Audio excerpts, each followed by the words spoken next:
sorry, that's for a Democrat show. No matter what the technical difficulty is, this man is a professional. He goes all the way.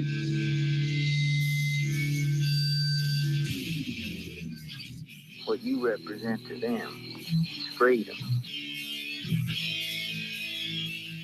Was an extremely great conservative commentator. We're tearing it up on Wednesday night. This is awesome. This will allow me to retort. Well, this is Jersey Joe for the Reaver of Common Sense show. 8 p.m. on shrmedia.com.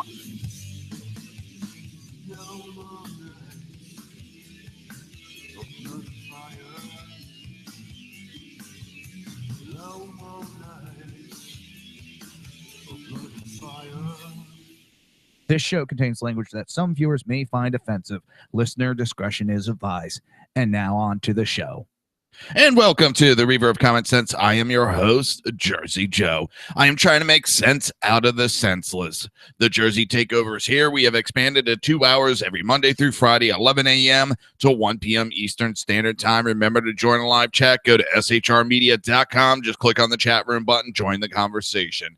If you want to watch a broadcast, go to reaver.one. Click on the live stream. And if you like the live stream, don't forget to subscribe to and keep up to date. If you want to support the show and want to support SHR Media, go to Reaver.one and click on the Reaver store. How's everybody doing? It is one of my most favorite days of the year. It is Friday the 13th. For the most part, Friday the 13th has always been a very good lucky day for me. I'm hoping that trend stays going, but you never know. So, and today, I'll tell you what, the luck of Target isn't there. Target CEO defends his pro-transgender bathroom policy, and the stock has crashed down another $2 billion. It has now lost $5 million total. $5 million over 0.03% of the population. To appease them, they have lost $5 billion. The CEO of retail giant Target is zigzagging between the many customers who are angered by his decision to open single-sex bathrooms to other sex. The gender identity progressive who pushed for the disastrous transgender policy, and the Wall Street stock pickers who have chopped nearly $5 billion off the company's value. We're going to continue to embrace our belief in diversity and inclusion, just how important that is to our company. CEO Brian Cornell said on May 11th, appearance on CNBC's Squawk Box Business Show.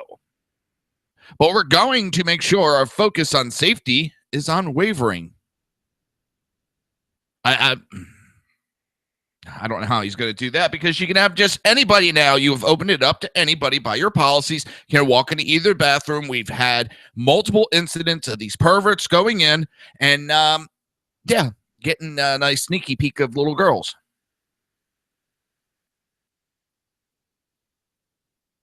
Congratulations. You've now set your store up and, you're helping perverts. And I'm not claiming that the transgenders are pervert. No, that's not who we're afraid of. The problem is with your progressive feel-good bullshit policies, you don't look at the dangers and the problems that can pop up from these feel-good bullshit policies. And now you open it up to child predators to go into those bathrooms. How does it feel that you're putting children at risk? I'm starting to wonder about these progressive if they're not purposely doing this stuff to help these perverts. It's either that or they're goddamn stupid. I mean, no one that stupid cannot realize that trying to do something for that small of a population and putting that many in danger, that the rationality just is not there. For number one, if they're transgender, you're probably not going to be able to tell the difference. So no one would know that they were going in there to begin with. So now that you did this, you just open it up to the perverts. They don't think. Nobody's thinking nowadays. They just want feel-good policies. And then we get lambasted because we're a little pissed off and nominating someone that's willing to stand up for the rights. Stand up for us. And I don't want to hear, please, I don't want to hear, Trump changing position. No, he isn't. Because he's saying he's going to have to go to Congress. Oh, my God, a president that wants to do things by the rules. Holy fucking shit. President that will do things by the rules. I know people are not used to it and don't know what the hell he's talking about by saying that he's going to go to Congress. Oh, my God. President that's willing to go to Congress to get rules through.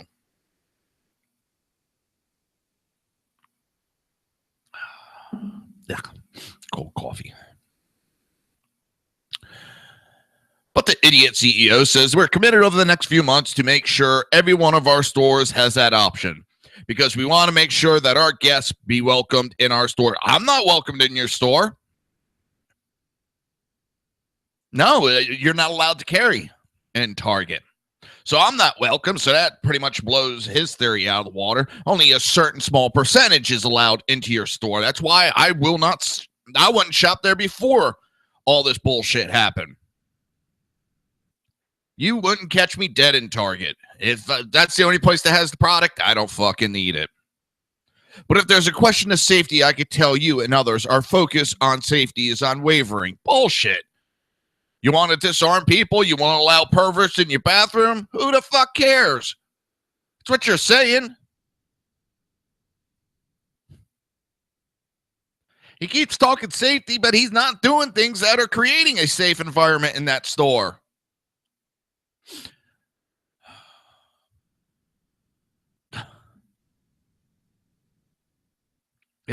What a fucking idiot he is. He's blowing his company up, losing $5 billion, and he thinks it's smart.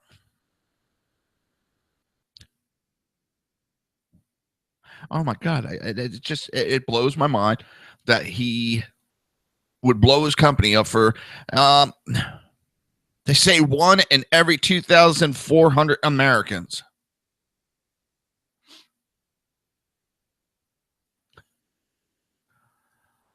Oh, I don't know. Flat or aggressive. When he's trying to compare the bathroom issue, we took a stance, Cornell said, as he suggested that single bathrooms are just like a racist refusal to use African Americans in commercial advertising 1960s. Yeah, that's really good comparison, you fucking moron.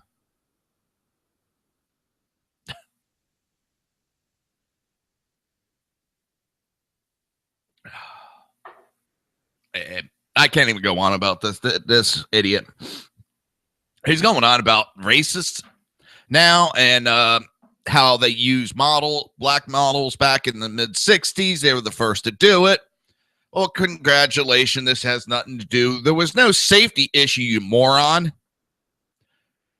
Having blacks in advertisement had nothing to do with opening your bathroom so that perverts can go in there and get little sneaky peeks on your kids.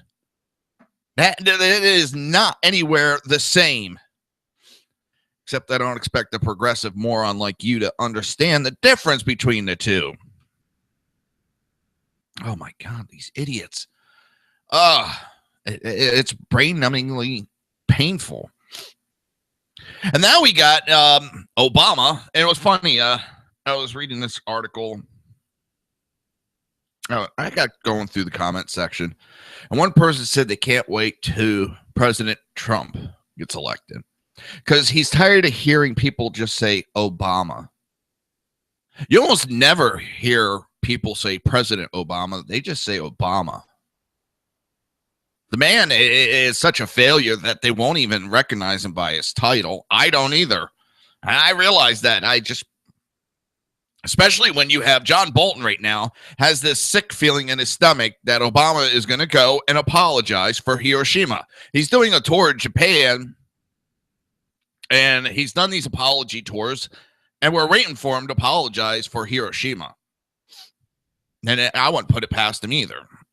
President Obama is going to Hiroshima. Do you believe he's going there symbolically to honor the American war dead who gave their lives in the Pacific to secure our freedom against a murderous religious cult that was running the Japanese government at the time? It was asked of UN Ambassador John Bolton on Thursday. Well, I'm sure that thought hasn't crossed his mind, Bolton replied. In the abstract, I'm sure it's appropriate at some point for the American president to visit Hiroshima.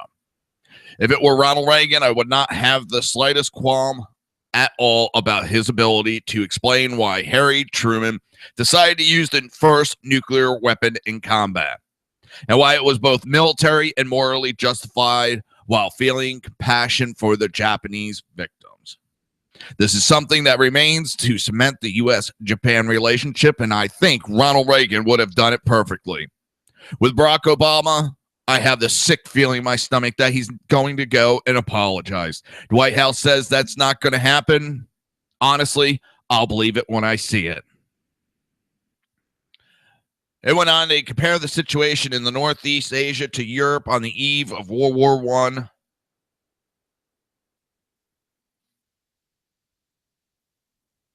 Okay.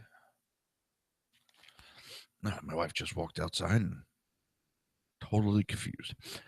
All right, I think that's right, and I think it's true, not just in Northeast Asia, but if you look along the East China Sea and the South China Sea, as China is assertive, even belligerent in not only its territorial claim, but its maneuvers with its naval vessels. I think South Korea.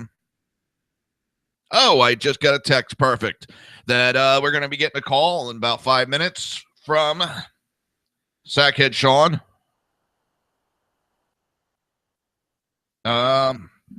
They're in Texas, and they are going over they're at the GOP convention in Texas. Get some things set up here.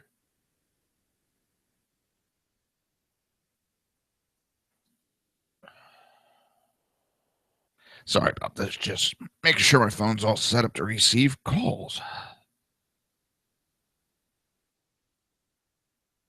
It's not that hard to set up. It's just I like to have the power cord in just in case. It's a little bit longer.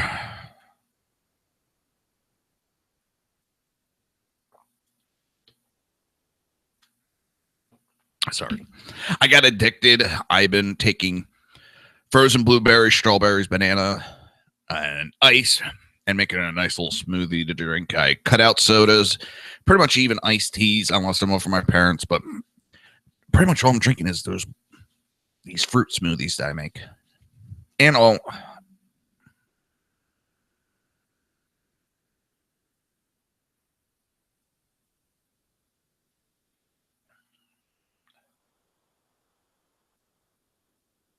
Hang on. Trying to do so many things at the same time.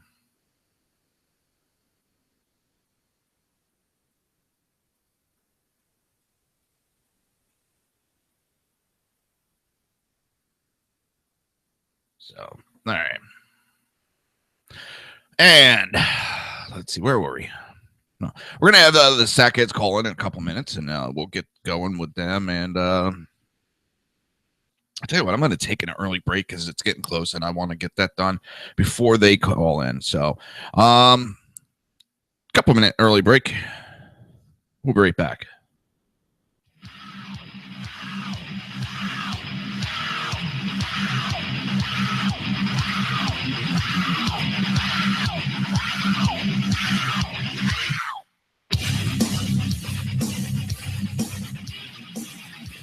Conservative media done right. You're listening to the SHR Media Network. Breaking news. According to the latest report coming out of SHR Media, a merchandise store to support both the Reaver of Common Sense and SHR Media has just been unleashed to the general public. Be forewarned that this site can be contagious and numerous items can be purchased to support the best news programming. Go to Reaver.one website and click on the store link to check out the merchandise.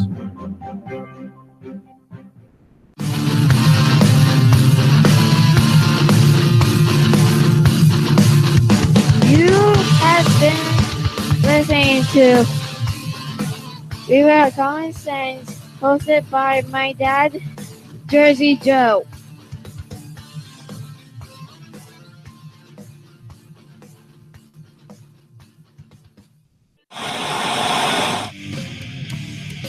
Beware, the Jersey Takeover is here. Every Monday through Friday, 11 a.m. to 1 p.m. Eastern Standard Time. You can catch the Reaver of Common Sense show, hosted by Jersey Joe, right here on shrmedia.com and highplansdailynews.com.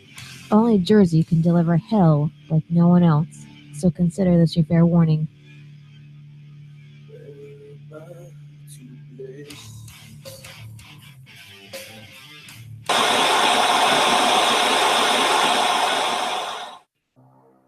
In a world controlled by corrupt politicians, You got a business. That you didn't build that. a team of ordinary men emerge from the ashes to give voice to the voiceless and hope to the hopeless.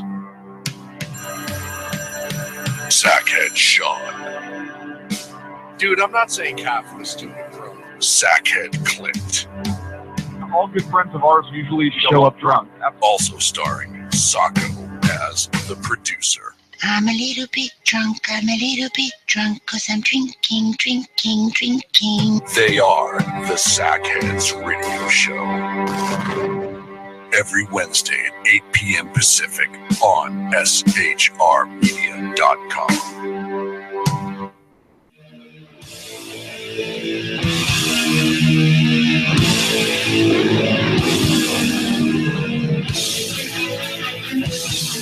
Every Wednesday night, 8 p.m. Eastern Standard Time, it is the Reaver After Dark, hosted by Jersey Boys, Jersey Joe, and Jersey Crash, right here on shrmedia.com and highplansdailynews.com.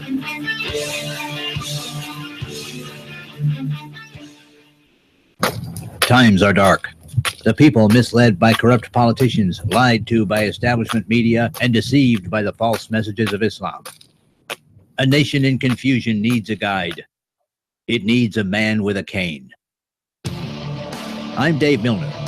Join me on Spreaker, SHR Media, High Plains Talk Radio, Live Rebooting Liberty, and YouTube for a unique brand of commentary on the unpleasant blind guide. Because truth is not always pleasant. If you miss a show, don't worry. You can catch the replays two ways, rebootingliberty.com or the Reaver.com. While you're there on Reaver of Common Sense, don't forget, drop in your email and keep up to date with everything going on, or click the like button on the Facebook widget.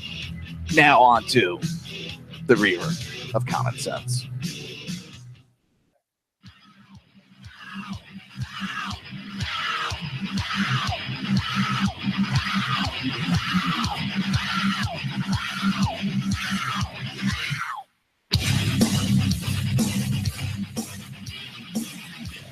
Conservative media done right.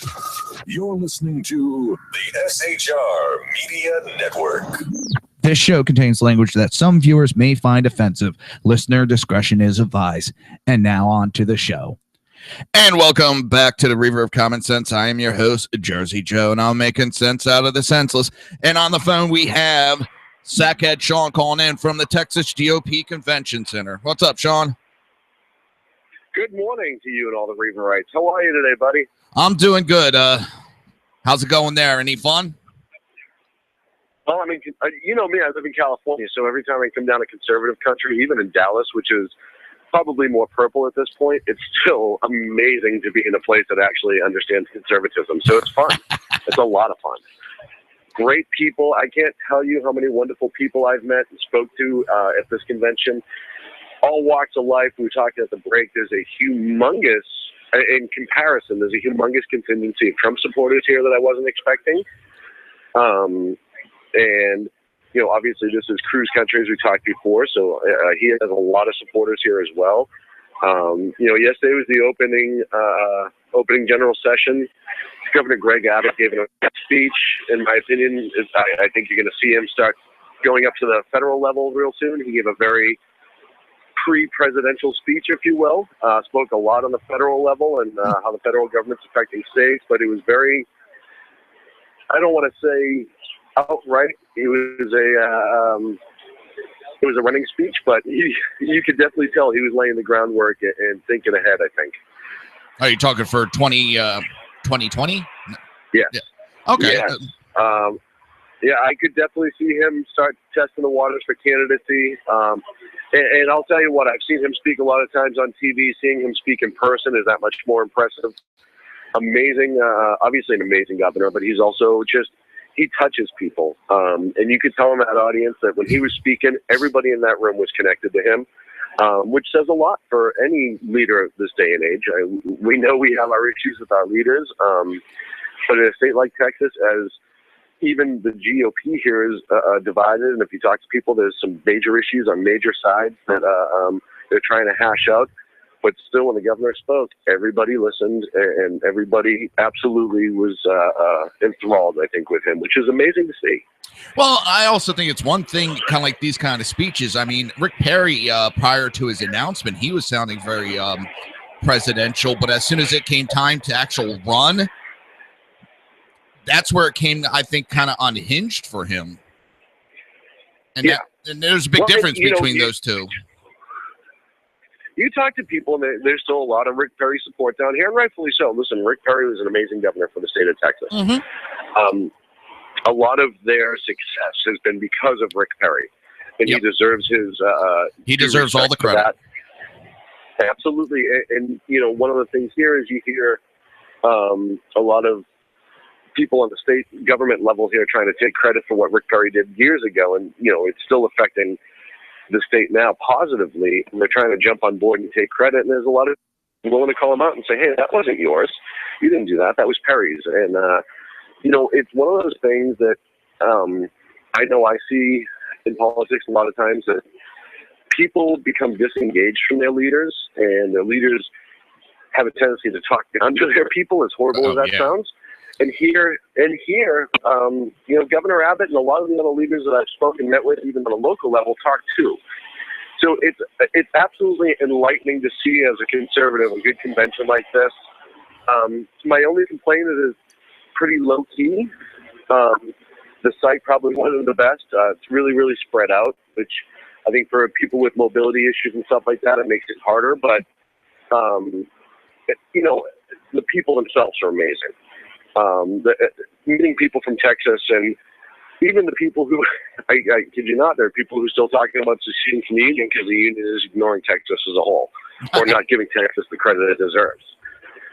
There's a whole group here that I talked to yesterday, and they said, you know, the problem is they're afraid of what the country's doing to Texas, and because of Texas' good business policies, they're being flooded with people from California and the East Coast who are opening businesses here, and as a result, it's changing the politics of California. And you know, it's that duality, right? You have great business, you have, you know, a good budget and good economy. The downside is you're going to get liberals in that group. We got that here in Florida. We got the same thing, and we get a lot of people that are escaping the Northeast because of the taxes. Hell, I did. The cost of living got too bad, so it came down to Florida. But now you have the people that are now electing the same people that destroyed the economy and everything up Northeast. They're being elected down here, and they're starting to destroy Florida. And I can see that happening in Texas also. I don't even know what the answer would be on that. I mean, liberalism just is a sickness. And I'll tell you exactly, when I was talking to the people who were pushing for the succession, and I'm actually going to try to on today, but their answer is quite simple. We'll be happy to trade, but you're not going to change our rules.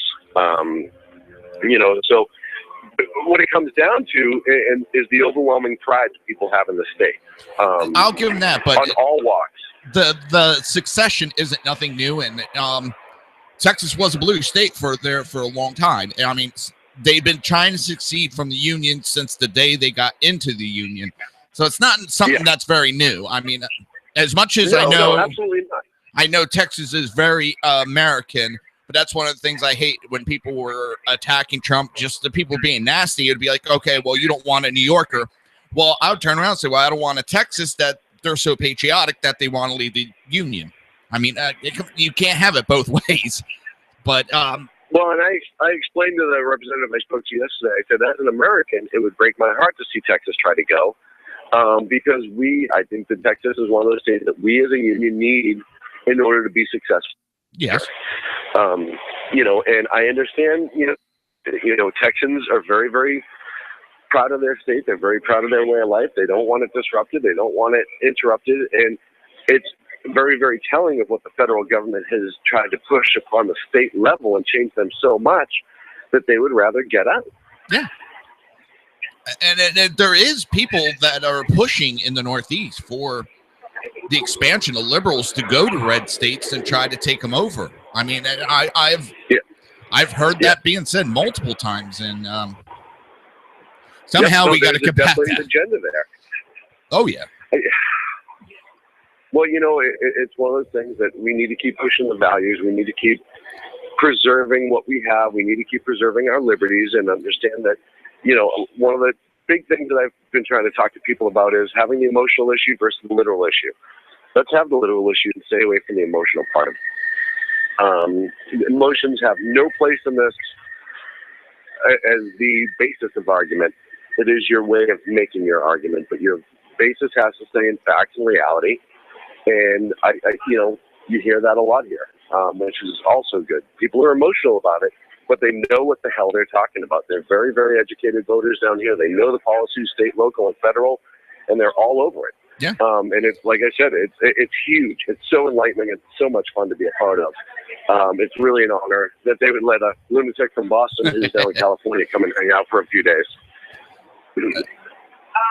I wish I could be there. It sounds like a lot of fun. But the one thing you're saying that there's the huge Trump support there. Much more than I expected. I think there's a larger support for Trump than the media lead. I don't think the majority of the public has an issue with Trump as much as the media makes it sound, because every time I talk to somebody, they're like, yeah, I want Trump. And it's not like I'm trying to only go around people of that mentality, but I mean, just people I'm running across get bullshitting in the store. Or, you know, the guy that came to fix my windshield, you know, get talking about it. And I'm always hearing there, Trump. There's none of this, oh, he's racist. The only time I really run into it is when I'm on the internet and you get the, you know, supposed, trolls, I guess, best way to put it, when they come looking for trouble. Otherwise, for the majority, I'm hearing mostly Trump. So it's not shocking to me to hear that. Even though you're in Cruz territory, I understand that, but still, he did pretty good in Texas. Oh, yeah. No, and I'll tell you what, like I said, it's definitely, hold on a second. Yep. It's sorry, I was speaking to somebody asked me a question. No problem. But one of the things I did have a chance to do, I talked to a gentleman yesterday by the name of Alberto Castillo. Alberto's down in El Paso, is where he lives. He's up here for the convention. He was born in Mexico. He's now an American citizen, been so for 35 plus years. Enormous Trump supporter.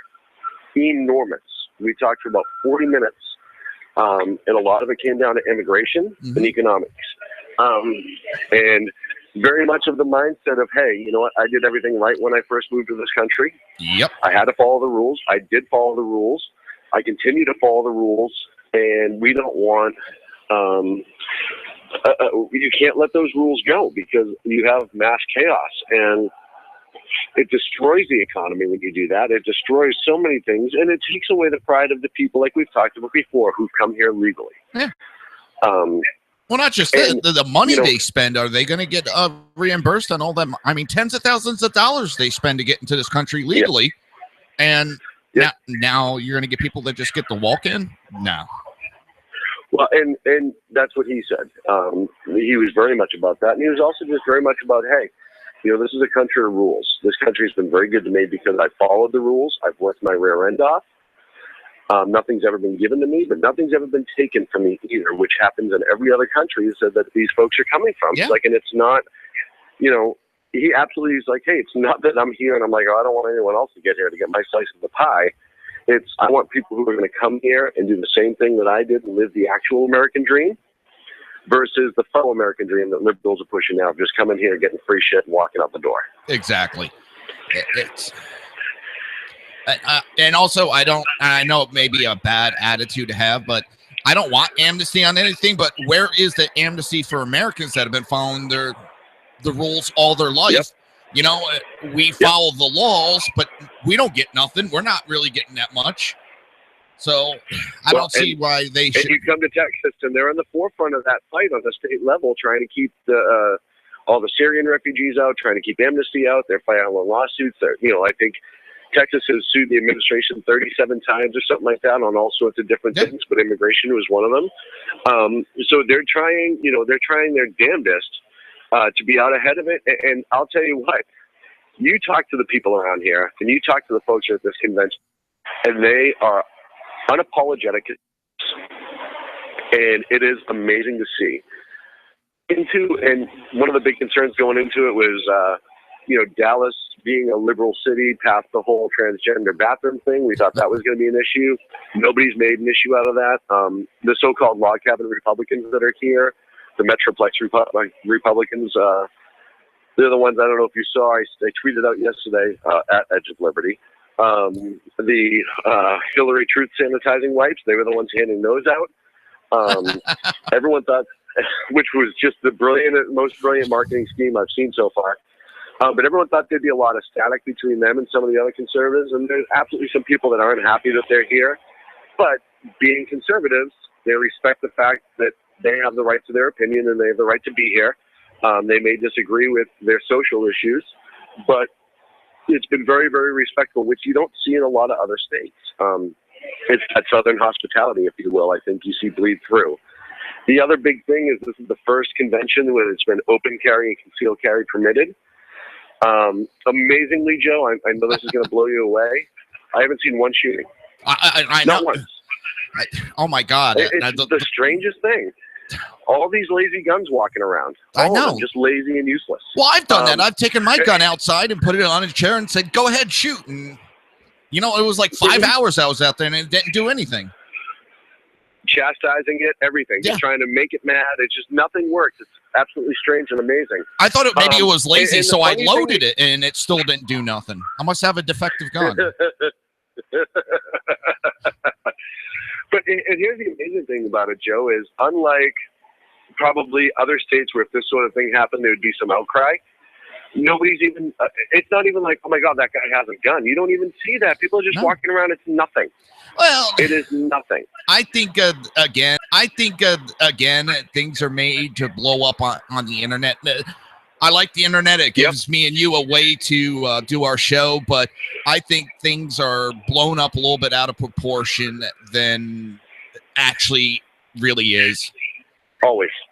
We get it here always. in Florida. We just recently were trying to get open carry, and all I would hear on the internet, we're going to have shootings in the street every day. And oh, yeah. Yes. It's amazing, right? I mean, and there's the other thing. Dan Butcher made a great comment on Ken's show last night about the open carriers. The politicians here that touted open carriers, hey, we did this for you. The antithesis of that is, well, it was protected under the Second Amendment, so why is this even an issue? And so there's still that stigma with it, where there's some people like, yeah, we have open carry, but it never should have went away. It never should have been a question to begin with. Which is how you know you're in Texas. Yeah, how many states now are doing the constitutional carry? It's really amazing how much that's taken off. Yep, and I hope it continues. Yeah. It is past the hour. I need to get back upstairs because I need to set up. We got to do some interviews and some broadcasts. All right.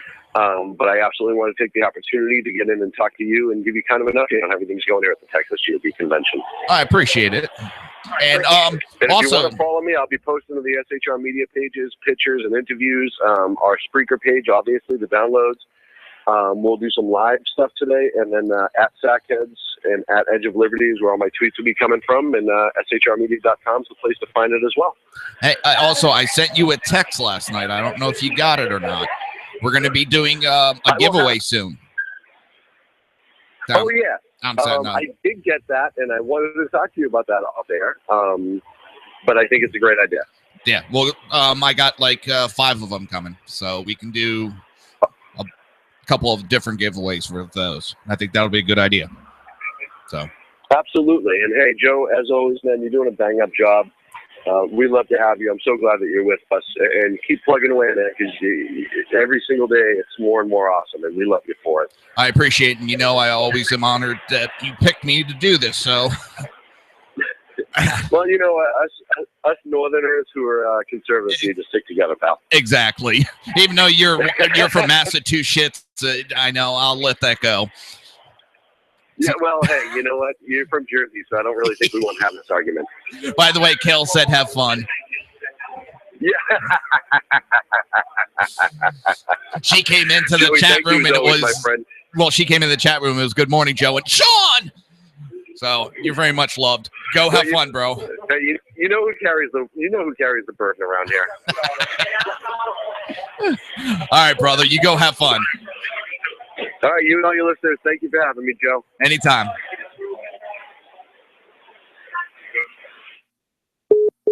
All right, and that was Sackhead Sean calling in from the Texas GOP convention, where I think he's having a little bit too much fun and not doing enough work.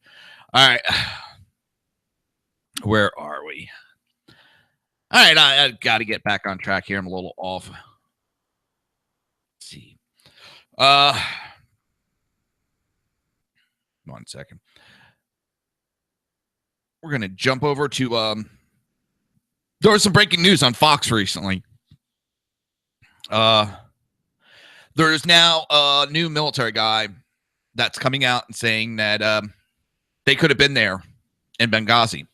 His squadron could have been there, but they were stalled and told not to respond. His squadron got the alert a real-world mission was going down.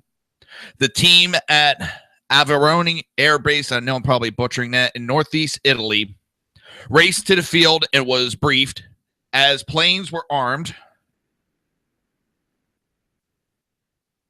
Yeah. All right. As planes were armed and prepared to launch. Hundreds of miles away, fellow Americans were under attack in Benghazi. There were people everywhere, said the witness, who was on the ground that night but wished to remain anonymous. That flight line was full of people, and we were all ready to go. This is not the first time we've heard this. We've heard it multiple times. There was groups that were ready to go. There was one where all the helicopter, all the equipment, planes, everything were spinning up, I think the term is, and ready to go. All they needed was the okay, and they would have been airborne. That place would have been swarming with backup. But Hillary left those men and women to die that night. They wanted to cover up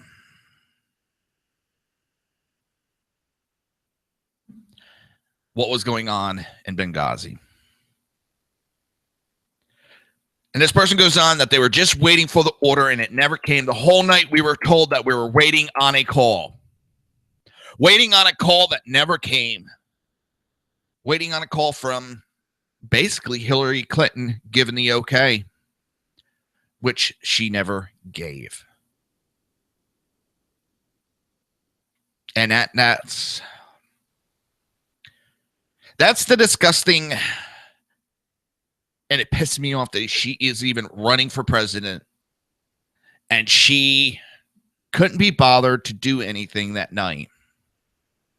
Here's the funny part. If they would have sent in reinforcements and they would have, even if a couple of people would have died, there wouldn't be a big issue going on.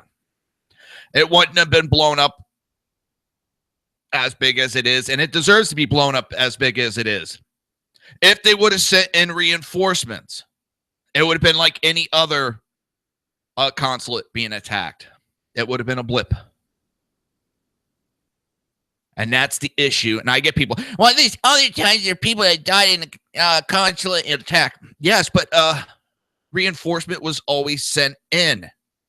And that's where the issue is. They were left to die. We're going to bring up more of this on the other side of the break. We will be right back. And you're listening to the Reaver of Common Sense right here on SHR and High Plains Pundit Radio.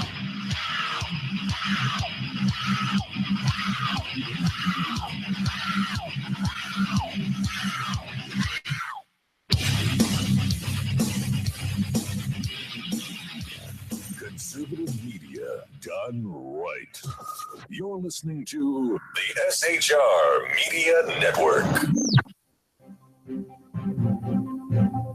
Breaking news. According to the latest report coming out of SHR Media, a merchandise store to support both the Reaver of Common Sense and SHR Media has just been unleashed to the general public. Be forewarned that this site can be contagious and numerous items can be purchased to support the best news programming. Go to Reaver.one website and click on the store link to check out the merchandise.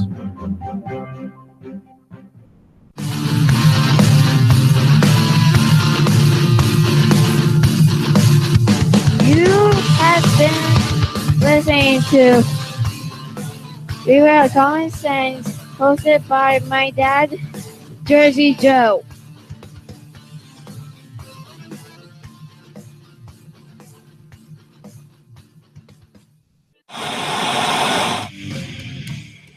Beware, the Jersey Takeover is here. Every Monday through Friday, 11 a.m. to 1 p.m. Eastern Standard Time. You can catch the Reaver of Common Sense show, hosted by Jersey Joe, right here on shrmedia.com and highplainsdailynews.com. Only Jersey can deliver hell like no one else, so consider this your fair warning.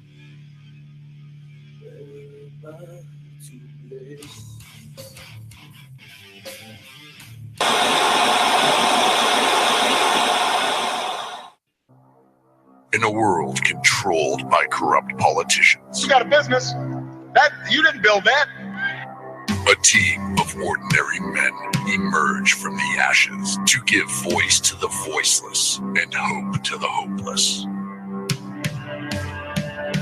Sackhead Sean, Dude, I'm not saying Kafka was stupid, bro. Sackhead Clint, All good friends of ours usually show up drunk. also starring Sacco as the producer. I'm a little bit drunk, 'cause I'm drinking. They are the Sackheads Radio Show. Every Wednesday at 8 p.m. Pacific on shrmedia.com.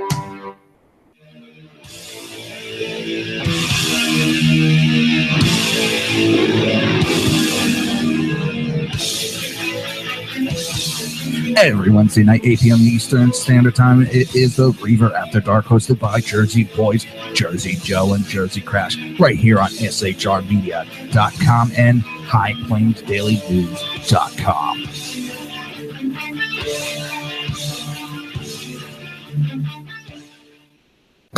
Times are dark. The people misled by corrupt politicians, lied to by establishment media, and deceived by the false messages of Islam. A nation in confusion needs a guide. It needs a man with a cane. I'm Dave Milner. Join me on Spreaker, SHR Media, High Plains Talk Radio, Live Rebooting Liberty, and YouTube for a unique brand of commentary on the unpleasant blind guide. Because truth is not always pleasant. Aviano. If you miss a show, don't worry. You can catch the replays two ways, rebootingliberty.com or the reaverofcommonsense.com. While you're there on Reaver of Common Sense, don't forget, drop in your email and keep up to date on everything going on, or click the like button on the Facebook widget. Now on to the Reaver of Common Sense.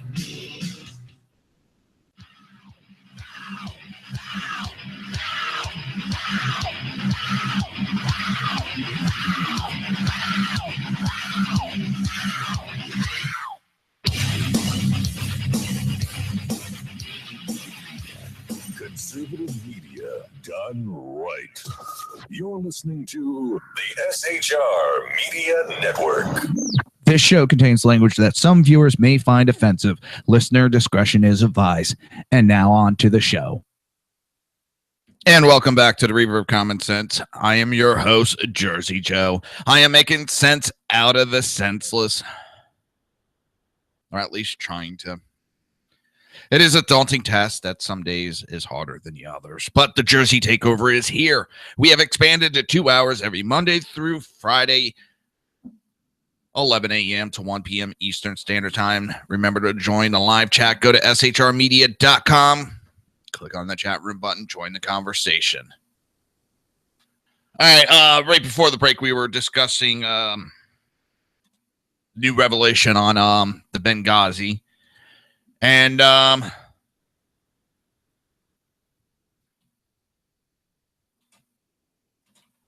on. Brain fart. Talking about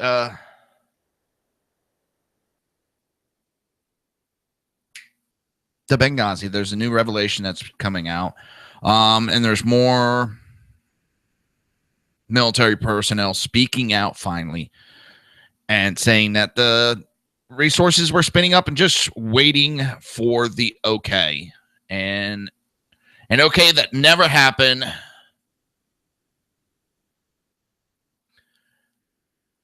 And it's actually quite sickening. And Aviano. There's a military personnel at Aviano Air Base, sorry. I want to make sure I didn't butcher that up anymore. And everything was all ready to go, and they never got the call from Hillary. They never got the call from Hillary or Obama that said, yes, send in the troops, send in the backup. And that is the major issue that we have with that night. It's not that we were attacked. It's not that, unfortunately, we lost some guys. I mean, that's we don't want to happen. It's the fact that nothing was done. Chris Stevens should have never been there to begin with.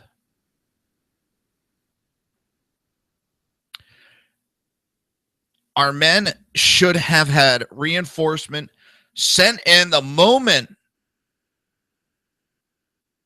those attacks started.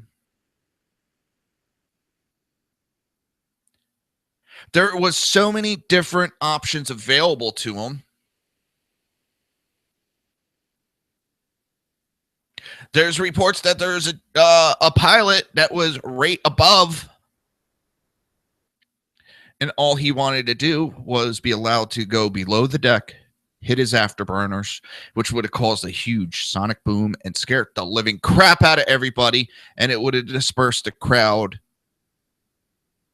given more time for rescue to happen.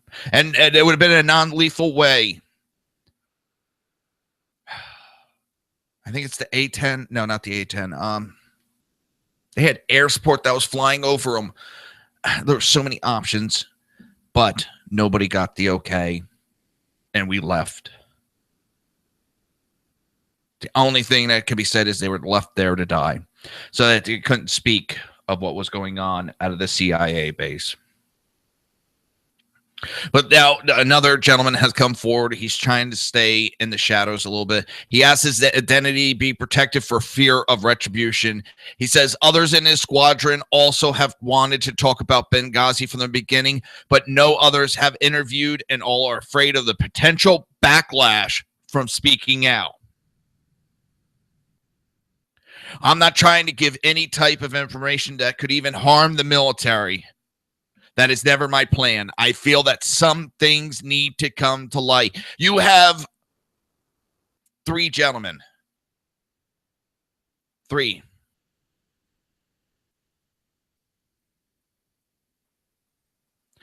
gentlemen that have given up their careers so that they can speak. And they have come under huge fire. They have come under the fire. I've watched just on the internet alone the attacks that they get from these liberals.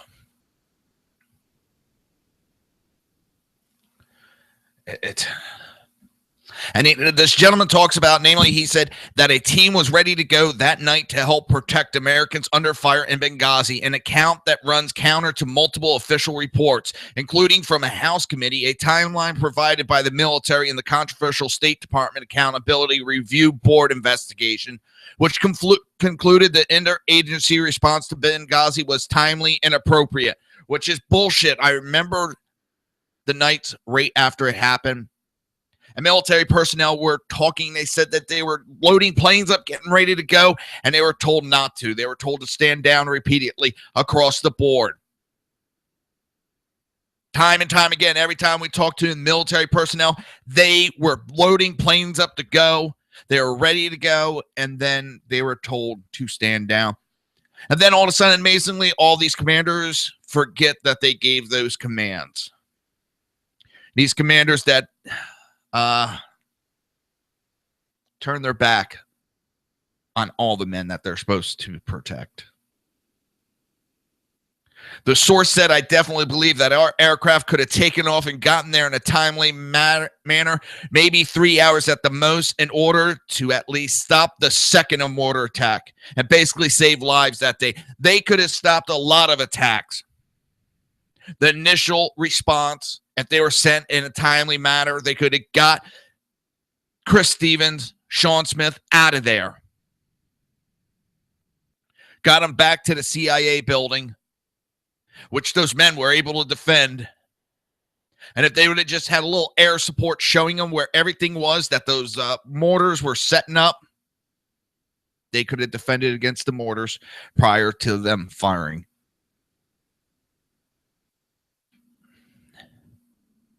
Because the deaths of Tyrone Woods and Glenn Doherty did not happen until the second wave. Ambassador Chris Stevens and Information Officer Sean Smith were killed in the initial attacks, but they held out for a while our guys were standing around waiting for the order to go. They finally ignored order to stand down, and they went to protect American lives. They could have been there. I have talked to Chris. We have talked to Chris on my program. They have all said, without doubt, if they would have went when it first went down, they could have saved lives.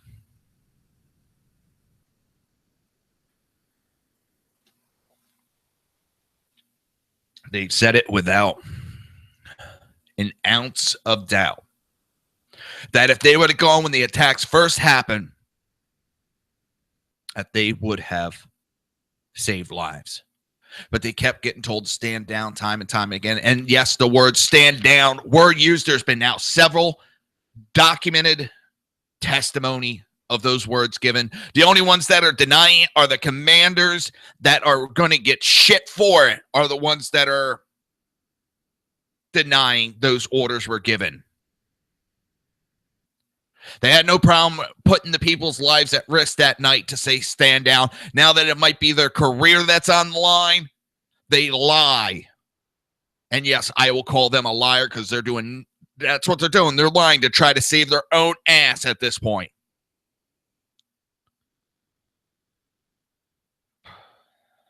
It sickens me what is going on.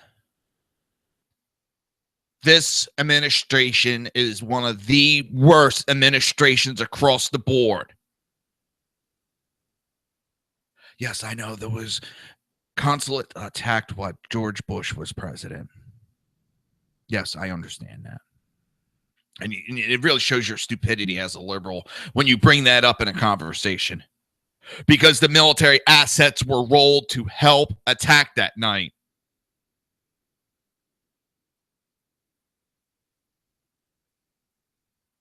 They've gone so far, the military say, well, we didn't have a fueling tanker to help. And the source who spoke challenged the military claim about that. He said American jets routinely refuel by using what's called a hot pit maneuver, which allows the jets to land, then get fuel without shutting off the engines. Multiple sources say there were multiple locations available the night of the attack. He said they were waiting on the call through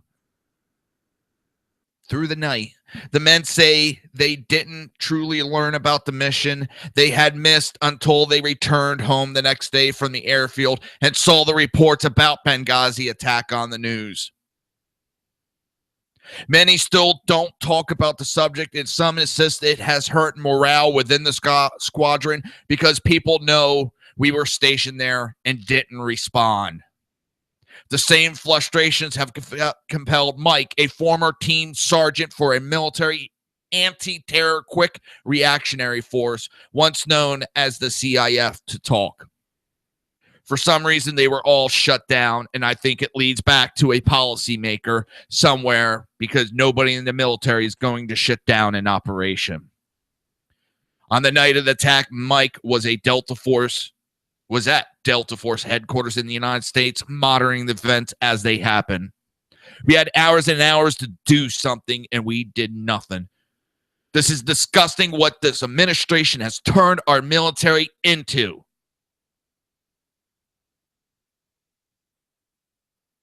This administration has done everything to destroy our military, the morale in the military. They have allowed our guys to be left abandoned time and time and time again. And part of that problem was Hillary Clinton as the Secretary of State. She failed her job as Secretary of State. And she's running for president. For what? Because what's not between her legs, that's what she's running on. She can't run on her accomplishments because her accomplishments are she allowed 4 people to be murdered in Benghazi, 4 Americans to be murdered while she sat there and had her thumb up her ass.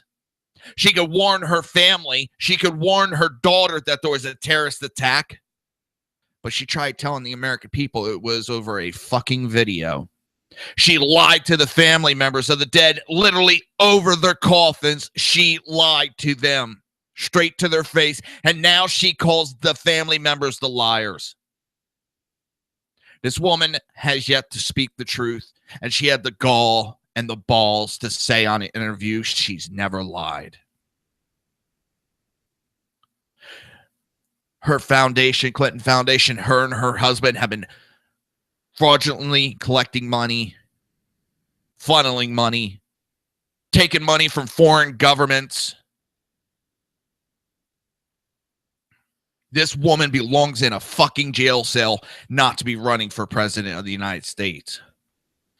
This administration has protected her. The liberals have protected her. The DNC has protected her. They're all criminal offenses. They are protecting a criminal.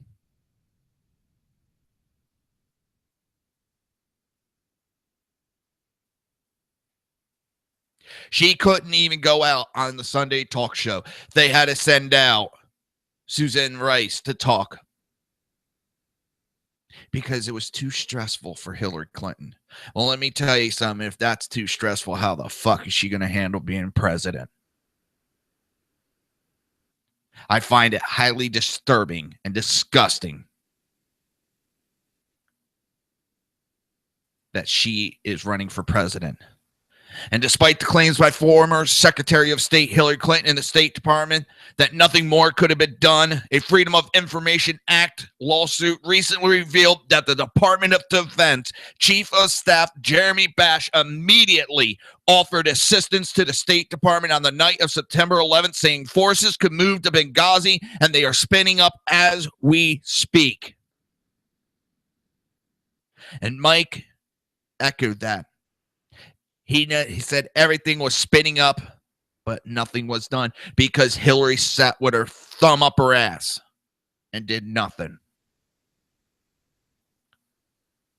Mike has said that at our level, we were doing everything we were supposed to do. At everybody else's level above us, it was political. And this is why I'm tired of politics getting involved in military matters. They don't know shit about military procedures, but yet they could tell them what to do. And now their Delta Force captured Abu Khalatala, a man charged in the attacks. Mike has said that he is a low-level operative and not one of the terror cell leaders. He said the U.S. could have collected intelligence leading to bigger fish had the U.S. acted sooner following the attacks. And the lone man that's been arrested over the attacks is not even going to face the death penalty now. The DOJ has dropped that. But we sure as hell can hear the Democrats complain and whine about the investigation into the Benghazi attacks. They've done everything to interfere with the investigation. They've leaked information. They've leaked false information. They've done everything to cover it up.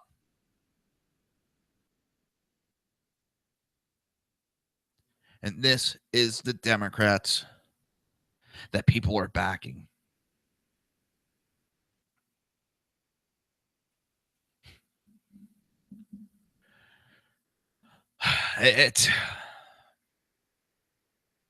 There's so many people that want to share their stories and talk about what happened that night, but there is so many that are afraid to come forward, that retribution will be brought down on them for speaking out.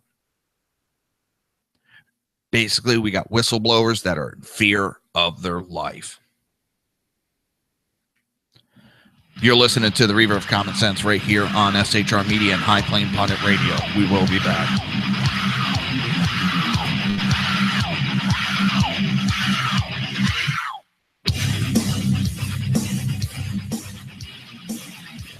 Conservative media done right. You're listening to the SHR Media Network. Breaking news. According to the latest report coming out of SHR Media, a merchandise store to support both the Reaver of Common Sense and SHR Media has just been unleashed to the general public. Be forewarned that this site can be contagious and numerous items can be purchased to support the best news programming. Go to Reaver.one website and click on the store link to check out the merchandise.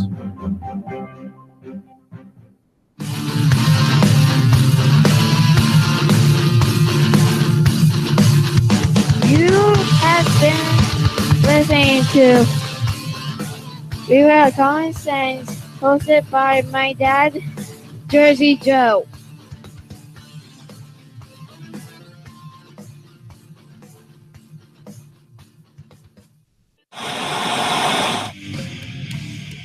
Beware, the Jersey Takeover is here. Every Monday through Friday, 11 a.m. to 1 p.m. Eastern Standard Time. You can catch the Reaver of Common Sense show, hosted by Jersey Joe, right here on shrmedia.com and highplansdailynews.com. Only Jersey can deliver hell like no one else, so consider this your fair warning.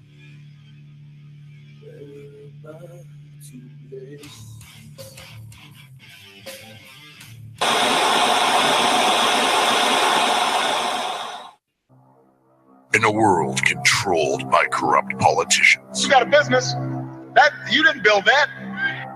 a team of ordinary men emerge from the ashes to give voice to the voiceless and hope to the hopeless. Sackhead Sean, Dude, I'm not saying half this stupid bro. Sackhead Clint, All good friends of ours usually show up drunk. also starring Sacco as the producer. I'm a little bit drunk, 'cause I'm drinking. They are the Sackheads Radio Show. Every Wednesday at 8 p.m. Pacific on shrmedia.com.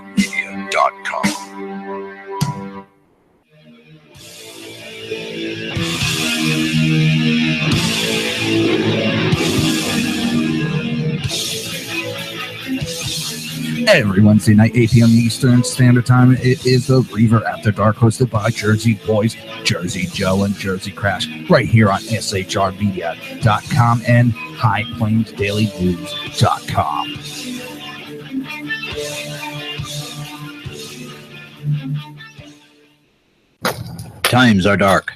The people misled by corrupt politicians, lied to by establishment media, and deceived by the false messages of Islam. A nation in confusion needs a guide. It needs a man with a cane.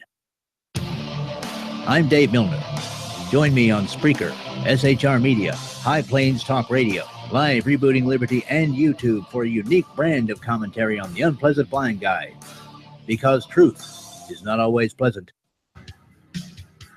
If you miss a show, don't worry. You can catch the replays two ways, rebootingliberty.com or the Reaver of Common Sense.com. While you're there on Reaver of Common Sense, don't forget, drop in your email and keep up to date on everything going on, or click the like button on the Facebook widget. Now on to the Reaver of Common Sense.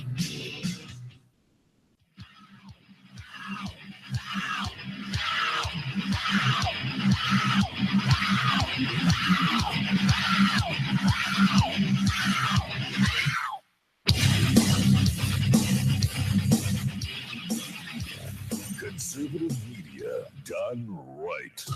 You're listening to the SHR Media Network. This show contains language that some viewers may find offensive. Listener discretion is advised. And now on to the show. And welcome back to the Reaver of Common Sense show. I am Jersey Joe. And you're listening to the Reaver of Common Sense right here on SHR and High Plains Pundit Radio. I'm trying to make sense out of the senseless, but some days dealing with these liberals, it really is not able to happen. Where is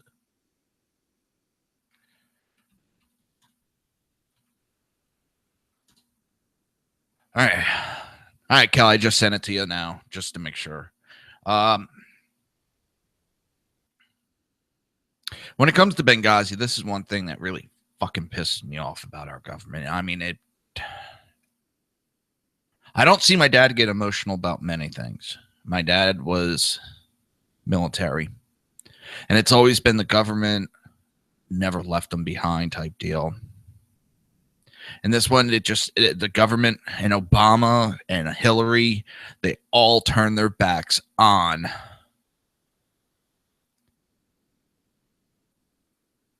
our military guys. They left them there to die because the politicians are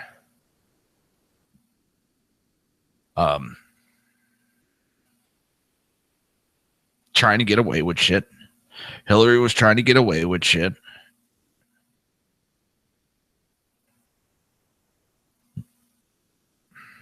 And it's disgusting. And as I've said, indirectly, that night is what put the path to the show starting.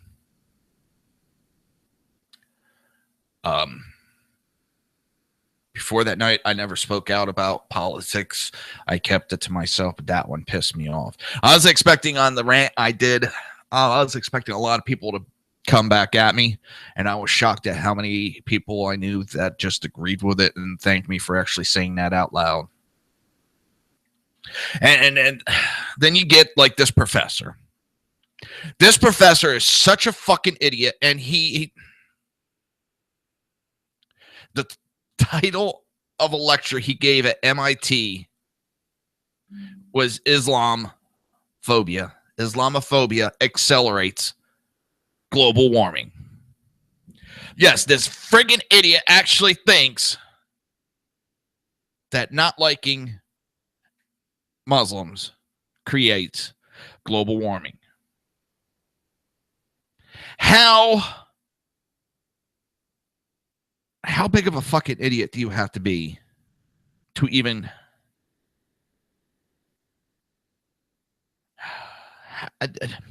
I don't even have the words for how stupid that even sounds. Is Islam Islamophobia Accelerating Global Warming? That was the title of a lecture given earlier this week at MIT by a professor. I can't.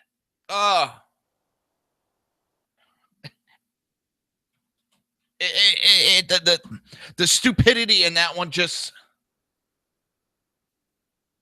it's hurting my head. It really hurts my head.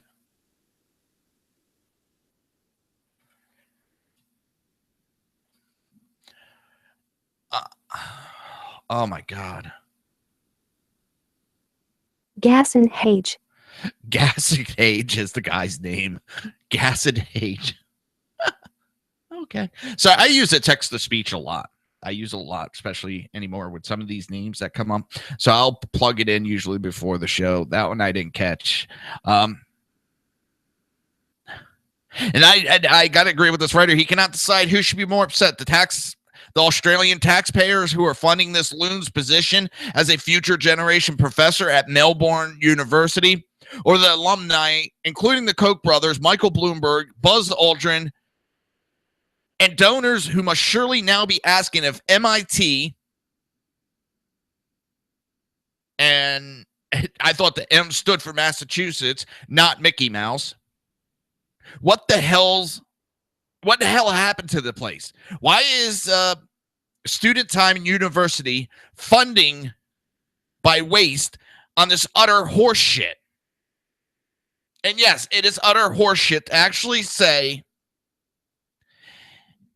Islamophobia is accelerating global warming.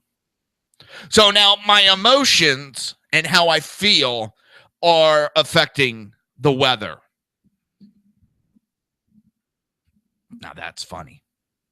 That is hysterical. And I think this guy's got to be a comic, not a professor.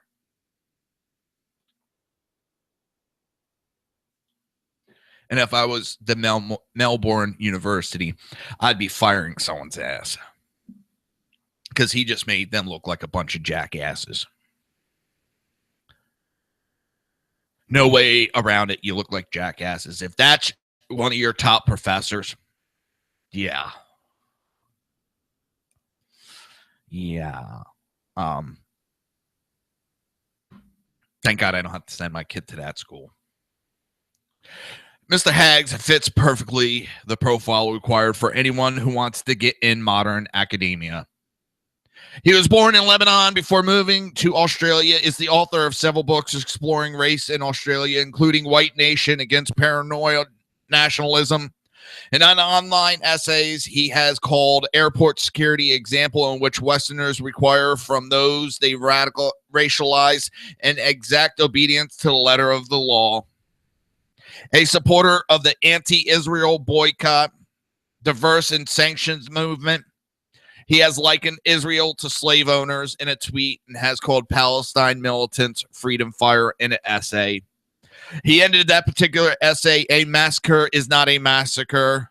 Sarcastically, "I have such a limited brain and my ignorance is unlimited, and they are so fucking intelligent, really."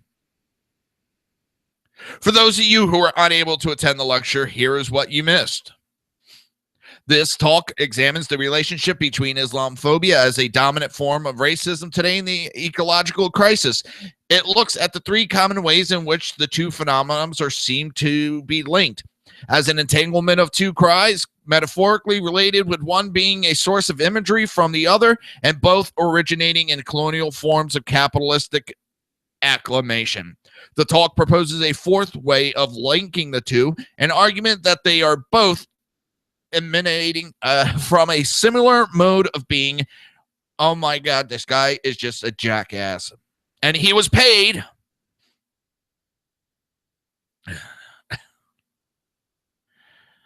well, let's say the tuition fees are $45,000 a year. Graduates can pretty sure they're going to get a good job afterwards. But if they keep having lectures like this, they are going to go probably to equal to a fucking community college. It blows my mind that a college such as MIT would allow the stupidity of someone that says that Islamophobia is accelerating global warming. Right? We're not even going to get into the fact that fucking global warming is a joke as it is. We've discussed that at length on my shows. It's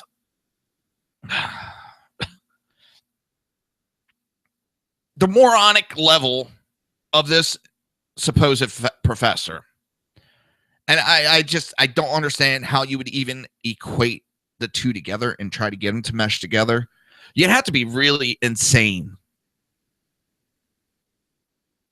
That's the best word. You'd have to be insane. Oh, the horrors, the idiocy. Let's see. What do we got? What do we got next? Because I got to get off that subject before my head pops. I'm still, my brain's numb. This one I like. It's short little thing. Daryl Isis. I've had my issues with him, but I have to agree with him that Romney needs to get over the fact that someone he did not pick won the nomination. Romney's got a bug up his ass about Trump, and he's attacking Trump. What's funny is he's bashing Trump, saying Trump's bad, this, that. Well, how about the fact that Romney begged Trump to support him? He begged him to come out and support him and speak highly of Mitt Romney when he needed the support during his presidential run. He had no problem having Donald Trump come out there to speak on his behalf when he needed it. And now all of a sudden, because who Romney thought was going to be running for president got his ass whooped by Trump, now Romney's got an issue with him. What it seems like is Romney, the failure that he is, his failure that was a presidential attempt, that he lost a slam dunk election. He should have been able to win that hands down, but all of a sudden he just stopped fighting Obama and, became Obama's little bitch, to put it bluntly. So now he's going to bash Trump because Trump's running. But I just can't correlate. He thinks Trump is so evil and so bad for conservatism, but he had Trump speak on his behalf. So back in 2012, Trump was conservative enough to speak on behalf of Romney, but not conservative enough to run for president. Something don't add up there. Something is not equaling out. It sounds like someone is upset that Romney is doing better. Excuse me, Trump's doing better than Romney. Sounds like someone is a little jealous that they're doing better than him. But Mitten right now needs to get over the fact that he didn't get to pick one. And this was coming from Daryl Issa, who was a Marco Rubio person. He was campaigning for Marco Rubio. And Trump wasn't the first person that he would pick. But he understands that unifying and coming together as a party needs to happen.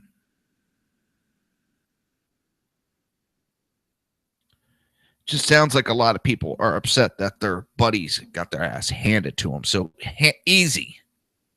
That's the funny part, how easy Trump was able to beat the field of 16. All the push that was done for the candidates all failed. The hundreds of millions of dollars, literally hundreds of millions of dollars that were used to attack Trump, and the people didn't buy into the bullshit. it sounds like some people have some sour grapes because we didn't go along with what they wanted. I think Romney is best suited to go hide in a hole because it looks like Trump is doing something Romney couldn't do, and that is winning. What time is it? Oh, it's time for a break. Woohoo!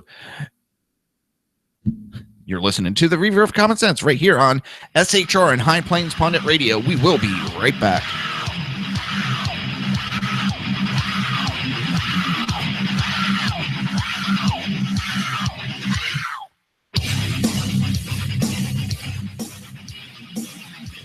Conservative media done right.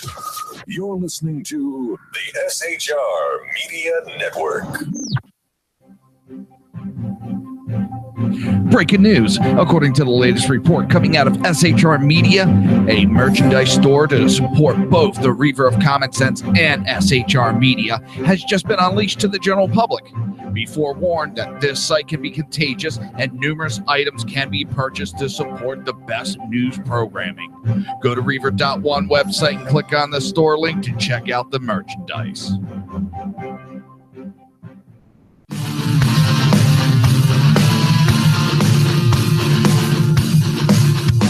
You have been listening to Reaver of Common Sense, hosted by my dad, Jersey Joe.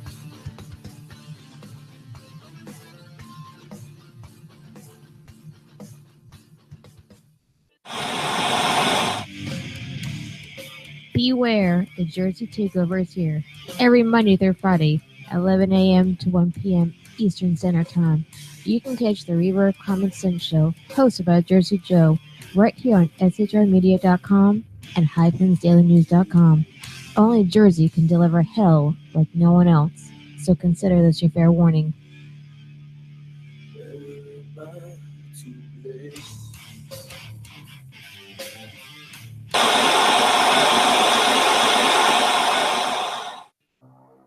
In a world controlled by corrupt politicians, You got a business. That you didn't build that.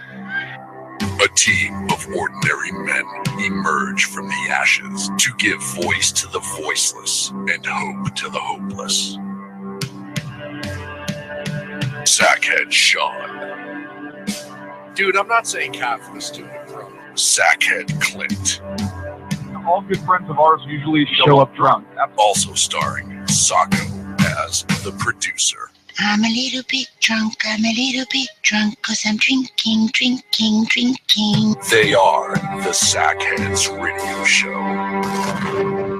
Every Wednesday at 8 p.m. Pacific on shrmedia.com.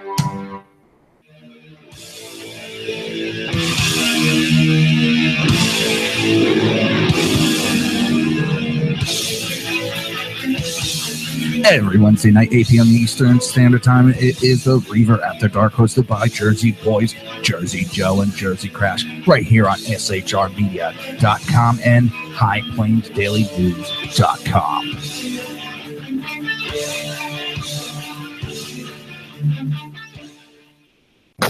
Times are dark. The people misled by corrupt politicians, lied to by establishment media, and deceived by the false messages of Islam. A nation in confusion needs a guide. It needs a man with a cane. I'm Dave Milner. Join me on Spreaker, SHR Media, High Plains Talk Radio, Live Rebooting Liberty, and YouTube for a unique brand of commentary on the unpleasant blind guide. Because truth is not always pleasant.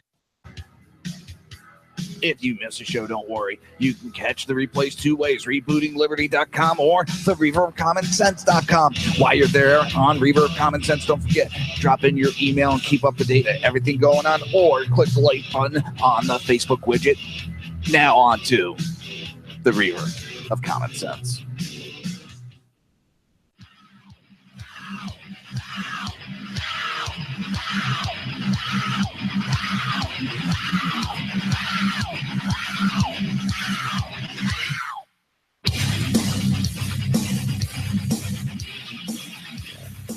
Conservative media done right. You're listening to the SHR Media Network. This show contains language that some viewers may find offensive. Listener discretion is advised. And now on to the show. And welcome back to the Reaver of Common Sense. I am your host, Jersey Joe, and I'm trying to make sense out of the senseless. The Jersey Takeover is here. We have expanded to 2 hours every Monday through Friday, 11 a.m. to 1 p.m. Eastern Standard Time. That's right. Remember to join the live chat. Go to shrmedia.com. Just click on the chat room button. Join the conversation.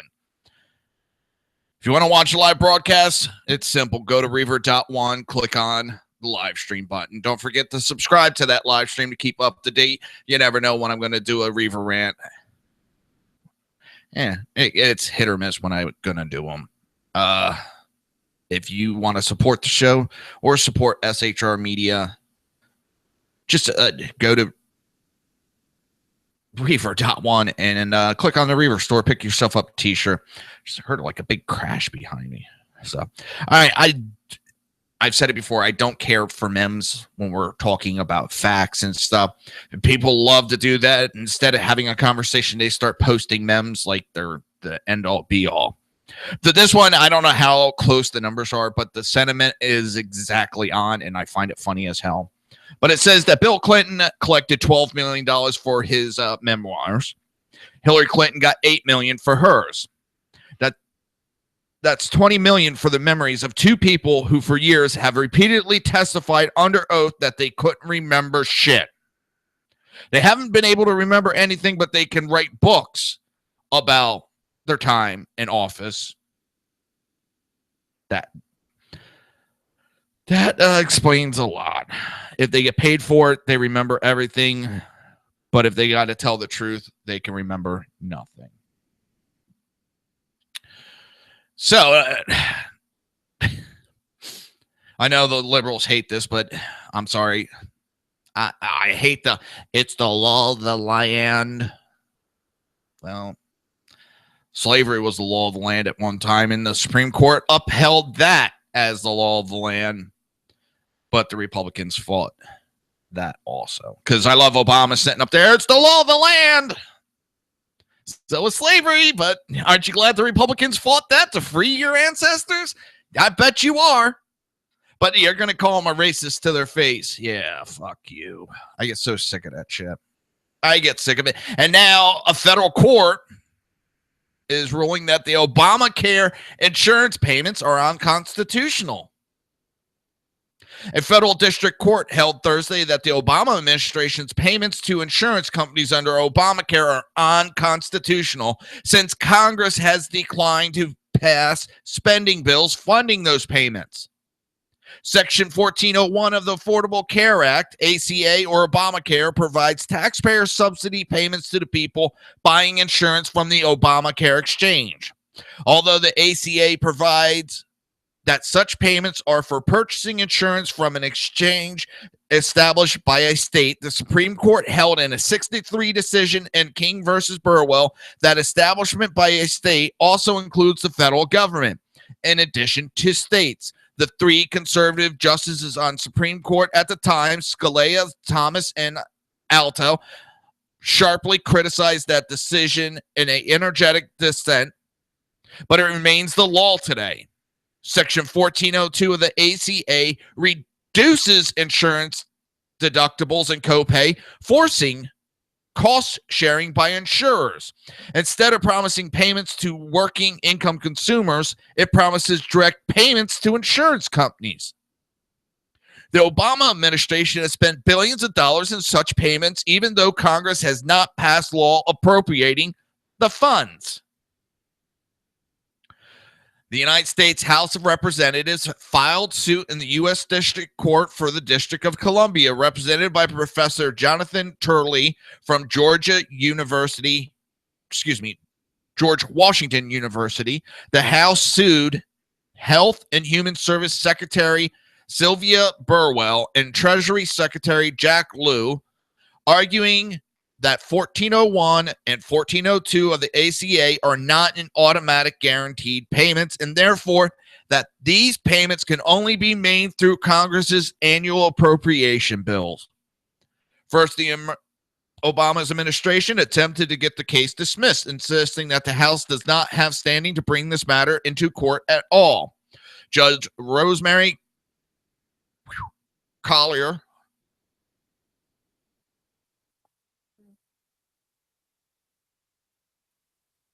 sorry about that. Got to sniffle.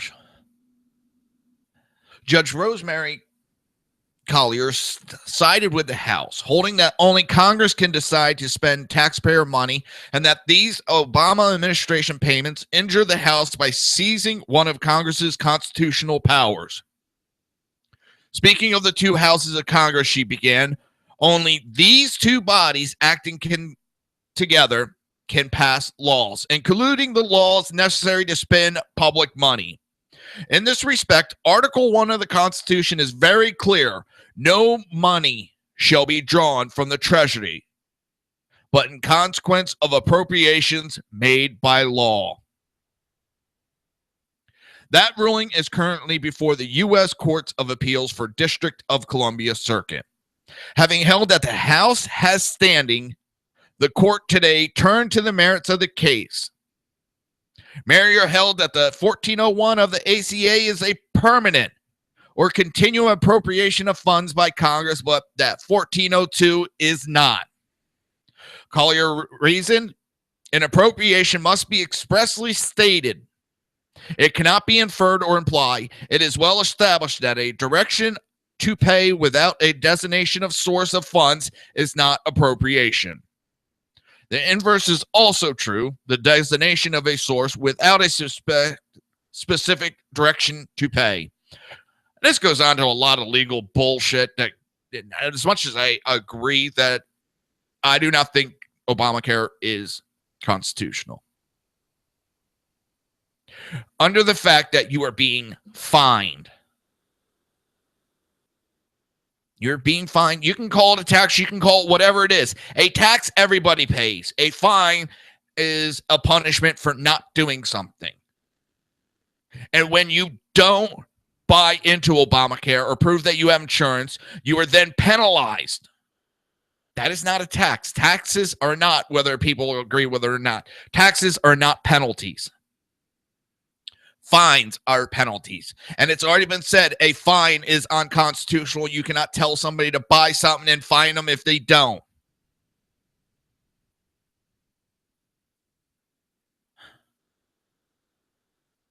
Obamacare fined you.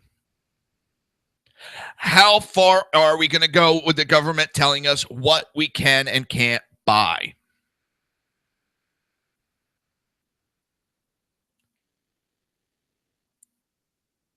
Everybody ignores that because what's next? We get a Republican president that gets going with the conservative values and then makes a law that everybody has to buy a gun, or you're going to be taxed if you don't buy one. And if you don't buy certain brands and certain types and have certain amount of ammo sitting in your house for protection at all time, then we would see a lot of people going, oh my God, that's unconstitutional. Why?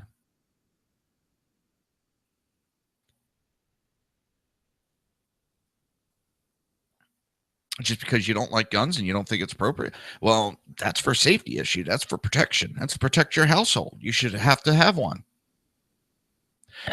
But because the liberals do not agree with that aspect, they would be all up in arms because they're a bunch of pussy, tree-hugging, forest-loving little creeps.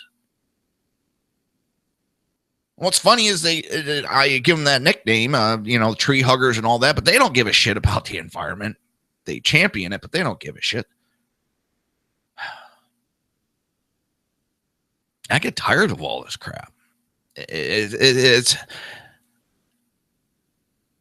They have turned healthcare upside down, destroyed it, and made it so goddamn expensive. There's more people without insurance than there was to begin with. You know, there could have been things done a lot easier. They could have expanded Medicaid to give those people who didn't have insurance, couldn't afford insurance, didn't have a way to get insurance. It could have expanded it to put them on it. It could have changed a couple of laws to make insurance company insure people. But no, they flipped the whole insurance business up on everybody's heads, screwed it up, made it so damn expensive. So yeah, great. The people that didn't have insurance have it now, and the ones that had it before don't have it. There's things that could have been done to help those people instead of destroying the whole system.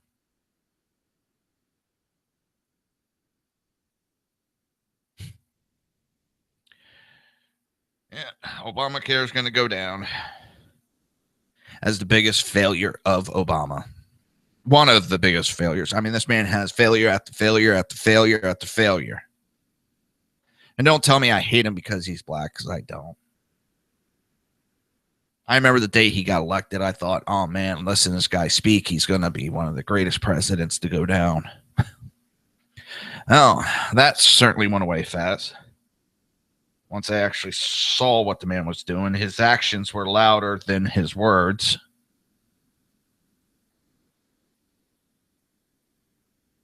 And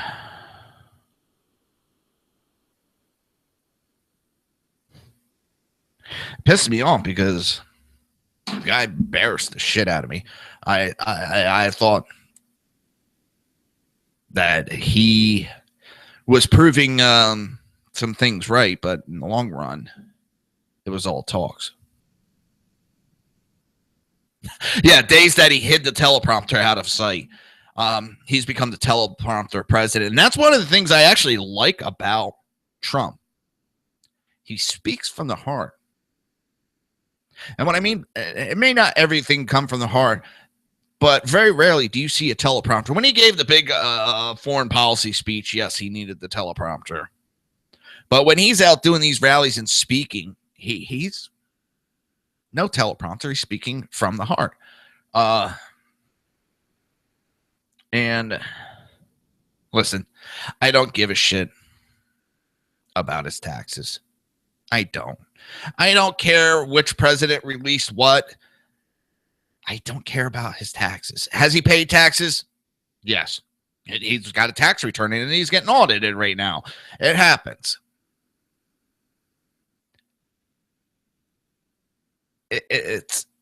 He tells me that the way he speaks, he understands the job of the president.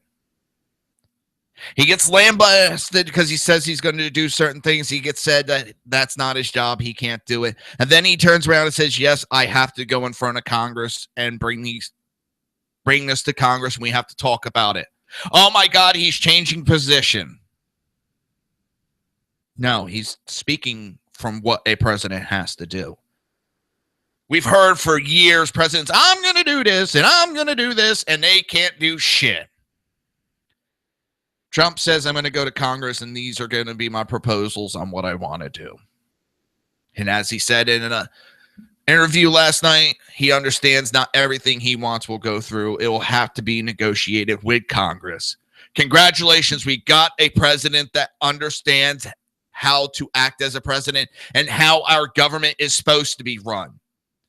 Not a childish dictator that we have. We will have a president that understands you have to go to Congress and work back and forth. You're going to have to give up some stuff to get some stuff.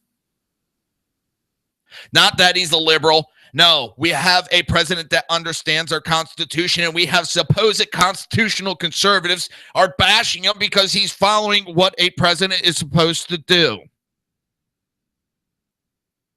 So that tells me either A, you're not a constitutional conservative and you don't understand the way our government works, or that tells me you are a childish bastard that's looking to try to nitpick because your candidate just got his ass handed to him by Trump.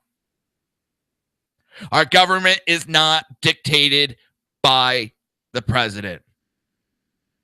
The president, just like any congressman, can come up with an idea and put it forth to vote. That was what the president does. He comes up with an idea and he said, these are the policies I want to see done. And it goes to Congress. And Congress writes the bill. Congress sponsors the bill.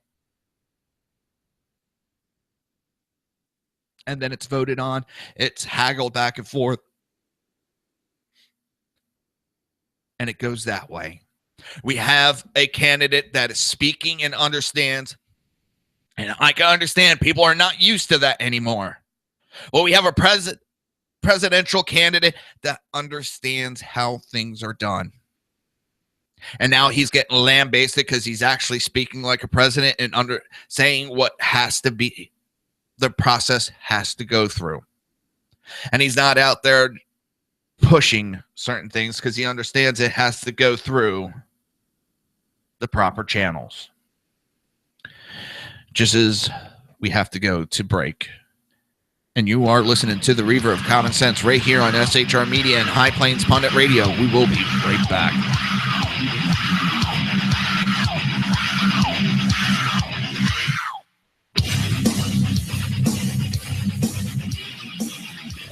Conservative media done right. You're listening to the SHR Media Network. Breaking news. According to the latest report coming out of SHR Media, a merchandise store to support both the Reaver of Common Sense and SHR Media has just been unleashed to the general public. Be forewarned that this site can be contagious and numerous items can be purchased to support the best news programming. Go to Reaver.one website and click on the store link to check out the merchandise.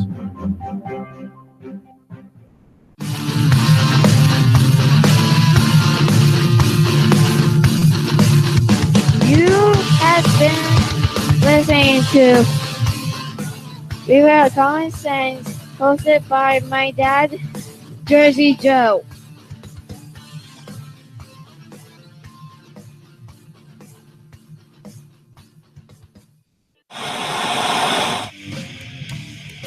Beware, the Jersey Takeover is here. Every Monday through Friday, 11 a.m. to 1 p.m. Eastern Standard Time.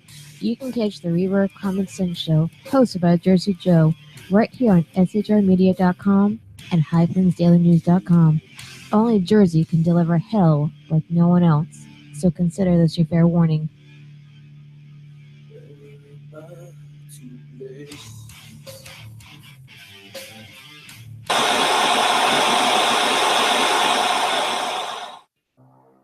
In a world controlled by corrupt politicians, You got a business. That you didn't build that. a team of ordinary men emerge from the ashes to give voice to the voiceless and hope to the hopeless. Sackhead Sean, Dude, I'm not saying half of the student, bro. Sackhead Clint, All good friends of ours usually show up drunk. also starring Sacco as the producer. I'm a little bit drunk, cause I'm drinking. They are the Sackheads Radio Show. Every Wednesday at 8 p.m. Pacific on shrmedia.com.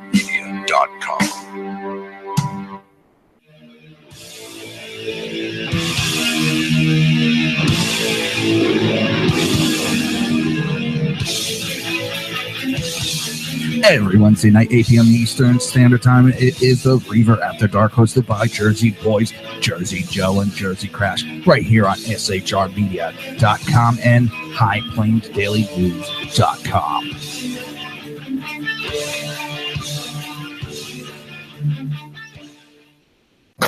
Times are dark.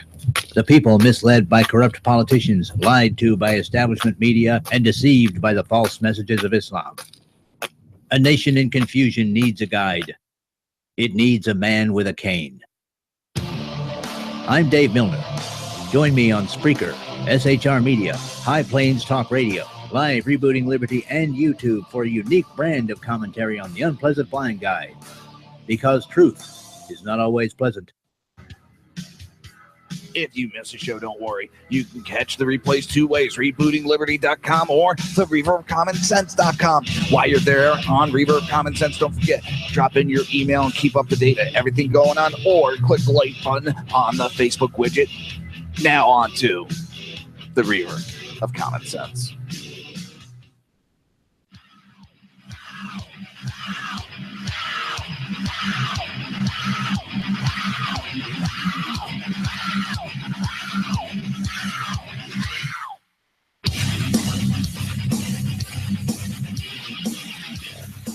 Conservative media done right. You're listening to the SHR Media Network. This show contains language that some viewers may find offensive. Listener discretion is advised. And now on to the show. And welcome back to the Reaver of Common Sense. I am your host, Jersey Joe, as my mic stand is giving me issues again. I hate this mic stand. I gotta find a better one. The only problem is these damn things, they're all the same. I can never find what I'm looking for. But Jersey Takeover is here. We have expanded to 2 hours every Monday through Friday, 11 a.m. to 1 p.m. Eastern Standard Time. If you want to join the chat, that's perfect. I want people to join the chat. I want you to jump into the chat room. Tell me what you think. Let's talk about different subjects. Ask hell. We'll talk about anything. And I even bring up your comments during the show. Just jump in the chat room. Go to shrmedia.com, click on the chat room button, join the conversation. If you want to watch a broadcast, go to reaver.one, click on the live stream. Don't forget to click on the subscribe button. So I had alluded to it in brief discussion with Sean. It will be something I'll be doing in the near future. We're going to be having a contest, and we're going to be giving away pocket Declaration of Independence and Constitution books. It's a pocket version, so you can always have it on you at all times. I'm going to be giving away a couple of those, and well,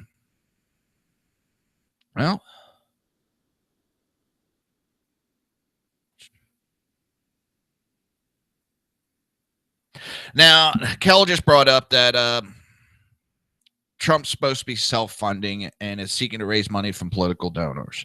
What he has said, what he's doing, if you look, it's from the Blaze, of course. Blaze has a hair up their ass against Trump. Now, what he said he's doing is that he is going to help raise money for the the Republican National Convention. He's going to raise money for them so that there's money for Congress so they can do re-elections and elections for new members. They still need money for that. They still need to raise money, and he's going behind that. He's still got to help out in other aspects. I mean, I don't know if he has to, but he's willing to do it. He's trying to use his name to help raise money for other things. Is it up to the RNC also to fund his presidential run? Yes, it is. They have for years. The RNC funds the election of its nominee. But it also has to come up with money for the senators and House members and all that for them all to run. You know, it's a lot of fundraising that needs to be done between now and November. Yeah, the presidential run can go as high as $1 billion, not to include, think of what, there's 450 roughly House members that are up for re-election or / election. Then you have Congress. I forget how many seats are up there. I mean, that's a lot of money they got to go through and they got to pull in. Now, Trump has already talked that he's looking to sell a building or two of his so that he can fund his presidential run. And then there's still money needed for, as I said, the Congress as a whole. The House and the Senate needs money. So everybody's freaking out saying Trump's not doing what he said. Just because he's raising money, there is other things that the RNC needs money for when it comes to election, not just his campaign. Now you got me thinking, I want to come up with how many.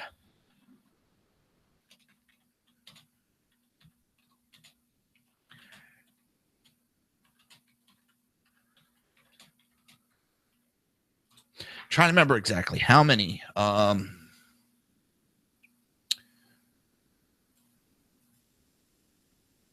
See if they have it. There is 435 seats up for election in the House alone. There are 34 seats in the Senate that are up for election / re-election. So they got to come up with money for all those elections.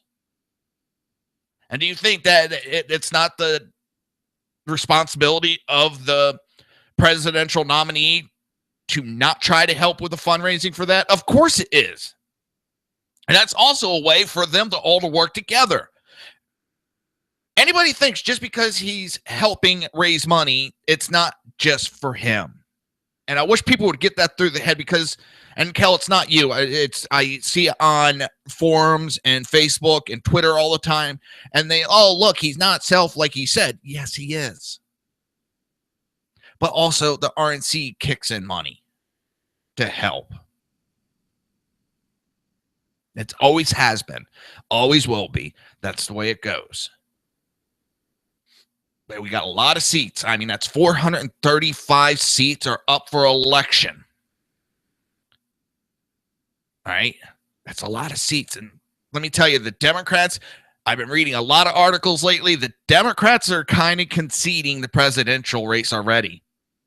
They can already see if it's Hillary Clinton, she's going to get her ass handed to him. So they're looking at the House and the Senate to retake those to fight against a Trump presidency. Because if he gets in and we have a republic on both the House and the Senate, we get to turn this country back around and get it back to the righted direction. But if we do not get the House and Senate, it doesn't matter what we have. We're in trouble. So that's a lot of seats, a lot of elections. And yes, Kel, I wish there was an ignore button because sometimes it's getting really annoying lately. And the one thing I've noticed, and the people aren't denying it, they're getting accused of being paid shills to attack Trump. And it's a common theme amongst liberals to do that, to pay people to attack. I've also seen where the libertarians have done that, where they've had, paid people. All they do is create fake accounts, get on there all day and attack people all day long. And I think that is dirty, underhanded with the Republicans or the Democrats or the goddamn Martians or Whig party or whatever party. That I find despicable and immoral. And nowadays on the internet, people are too free, too open with their mouth. And we got too many keyboard commandos. Too many out there nowadays. So I'll tell you, I don't say anything that on the internet that I wouldn't say to your face. And that usually gets me in trouble, but I usually say whatever I think. I think what I say and say what I think. Oh, the weekend is here. The weekend is here, which I'm going to spend playing EverQuest with my daughter. I've been teaching her how to play. Last night we were playing for a while. Trying to teach her how to play. It's fun, but frustrating at the same time. Now, 64% of Germans want Merkel gone after election. A new survey shows 64% of Germans do not want Chancellor Angela Merkel to stay on for another term as her coalition plummets in the polls. She's trying to do everything. She has tried silencing. She has tried labeling them as racist, everything, except the people are speaking up. She has tried to go so far as to ban opposing parties so that she would be the only one standing. The only way these people, including in the United States and any of these countries anymore, the only way the leftists can survive is they have to ban the opposing views so they are the only view available. And you're finding that in Facebook. It's coming out more and more. We have been accusing them of it. Now you got their own employees coming out and saying, yes, it is policy to censor and quiet any conservative sites, news, so forth. They are pushing the liberal agenda as trending and silencing any conservative articles, comments, or anything. They're trying to silence them. So the trending is only showing that it's the liberals. So you get the mindset, and I've been saying a while they've been doing this, and they do it in public. They give you this mindset that they are the majority because they talk the loudest. They get all this attention. They're not the majority. They're the minority. They just talk the loudest. We have to speak above them. We have to learn to start playing their games. We have to learn rules for radicals. We have to understand how those rules are written, what they stand for, and how to combat against them. And being silent and trying to take the high road is not going to work. That's why I've said I like Trump going against Clinton, because he is willing to get down and dirty, just as I'm willing to get down and dirty. You want to play that way? I could be just as mean and nasty. You want to go the high road? I can go the high road. I'd rather play on the up and up in my life. But you know what? If you want to get down and dirty and get nasty, oh, I can get down and dirty and nasty. I'm a Jersey boy. We have no problem with that. And that's what I like about Trump. Because I've seen it the last couple elections where the Republicans, they get attacked. They say something. The liberals attack them again, saying they're racist, they're sexist, they're this. And what do you see? They spend the whole time chasing their tails on it and apologizing about their comment that they didn't mean to be sexist. They didn't mean to sound racist. They didn't mean to this. Instead of saying, you know what? Fuck you. I didn't say that. I didn't put it that way. It is your ways that are thinking that it's racist, and just going right back at them. Throw the mud right back at them and make it stick on them. Make them chase their tail. Because that's what they do with rules for radicals. They make false accusations, and then you spend the whole time trying to deny. They did it in the 2010 election. With the creation of the Tea Party, the Democrats could not fight against the Tea Party's bringing up the jobless rate. So what did they do? They made false accusations that the Tea Party were racist. They have admitted that they falsely accused them, because the 2010 election, the Tea Party then spent the whole election chasing that being called a racist. And instead of going on the attack against the liberal about the jobless rate, they spent it fighting that they're not racist, while the liberal got to speak whatever he wanted to say. They won. That is rules for radicals. That is what the liberals do. That is how they win. And now we have a man that's willing to take the fight right back to him. They're willing to go after Hillary and her helping, being an accomplice to a man that has been a predator on women. Finally, we have someone that's willing to fight for the conservative values. And what do we have? Conservatives bashing that man. Well, I can't believe it's that time already. That stinks. Well, I want everybody to have a great weekend. And again, I want to thank you for tuning in this week, listening to me. It is an honor. It is my privilege to come and speak to you. I thank all of you for allowing it. I will be back Monday, 11 a.m., my normal time. I'll be here waiting.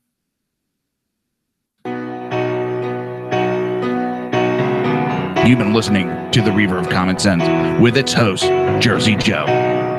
You can tune in every day, Monday through Friday, 11 a.m. to 1 p.m. Eastern Standard Time, right here on hppundit.com and shrmedia.com.